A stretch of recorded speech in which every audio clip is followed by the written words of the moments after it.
And Surah Mulk, can it save from graveyard punishment if we read every... According to one of the narration is there, and according to you would read the surah. But one thing we need to know is that there are certain ahadith which make mention of, some of the surahs, al-Kahf and so on.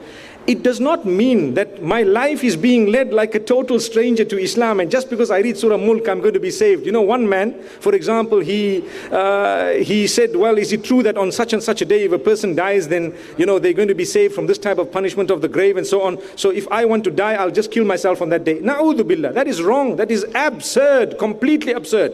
So we need to know that when it comes to recitation, it must be coupled with action, and it must be coupled with obedience of Allah subhanahu wa ta'ala. That's when it will benefit you. And also what is extremely beneficial, the Quran has benefit from the beginning to the end. Every verse has some miraculous aspect to it. It's the word of Allah. It has in it so much of cure, so much of spirituality, so much of message and so on. So I would love to believe, and this is my own practice, that if you pick up the Quran and make sure that you read from cover to cover and you move with it as it is on a daily basis, you have a certain amount of recitation such that you begin to cover the Quran on a regular basis, the impact and the benefit will be far more than if you were to just read a specific surah for a specific reason and ignore the rest of the Quran. Allah knows best. Jazakumullah khair.